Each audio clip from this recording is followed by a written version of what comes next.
Arogansi.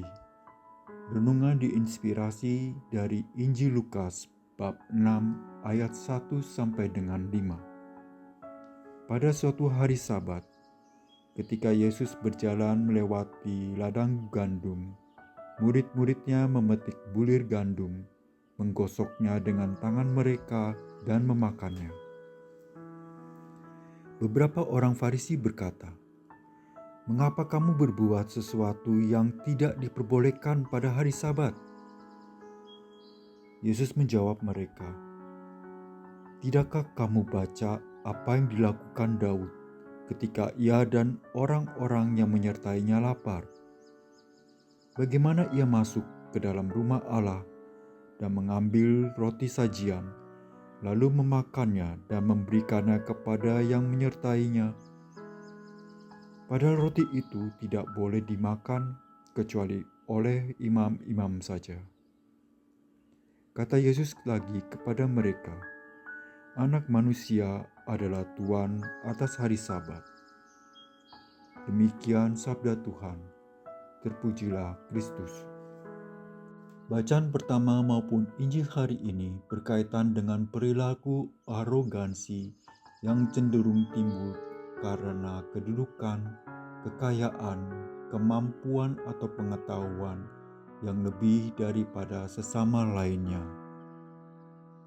Dalam bacaan pertama, Paulus menegaskan pentingnya untuk merendahkan diri kepada umat di Korintus sebagai Kristen perdana yang pada saat itu menjadi arogan karena merasa telah memiliki semuanya, kaya dalam segala perbendaharaan rohani dan intelektual, serta merasa sudah diberi kekuatan untuk berkuasa.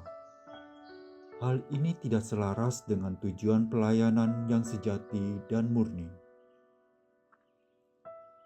Arogansi pun muncul kembali dalam bacaan Injil, dalam sosok orang Farisi yang mempersoalkan para murid Yesus yang memetik bulir gandum, menggosoknya dengan tangan, dan memakannya di hari Sabat. Orang Farisi merasa lebih berpengetahuan dalam hukum Taurat. Yesus mempertanyakan mereka tentang peristiwa saat Daud dan pengikutnya lapar dan makan makanan yang sebenarnya hanya diperuntukkan kepada imam-imam saja. Tindakan Daud dan pengikutnya itu tidak diperbolehkan menurut aturan Taurat, namun tidak dipersalahkan, karena ada nilai yang lebih berarti, yaitu memelihara kehidupan di mana Daud dan pengikutnya memiliki tenaga untuk melanjutkan perjalanan.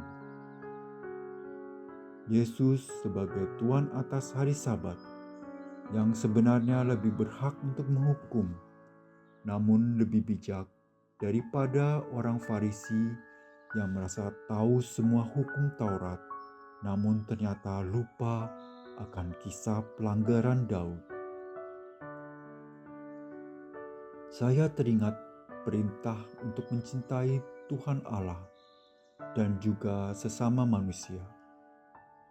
Tidaklah mungkin mencintai Allah yang tak terlihat bila tidak mencintai sesama manusia yang saat itu membutuhkan makanan untuk hidup.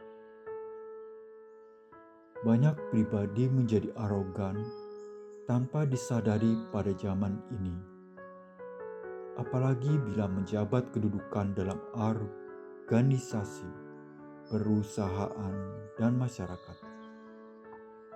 Yesus memberikan teladan sebagai seorang yang penuh kuasa atas segala sesuatu, namun memilih bersikap toleransi terhadap setiap orang yang dijumpai, bahkan terhadap para pendosa yang justru diterima dengan tangan terbuka agar terjadi penyelamatan. Marilah sebagai pengikut Yesus menjadi pelayan dan bukan penilai kepada sesama. Marilah berdoa.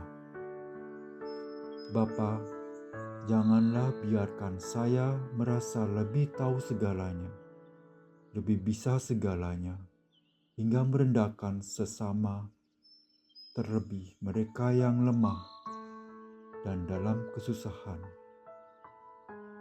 Biarlah saya untuk belajar dan berubah untuk melayani dengan kerendahan hati terhadap sesama tanpa memandang status sosial yang ada. Amin.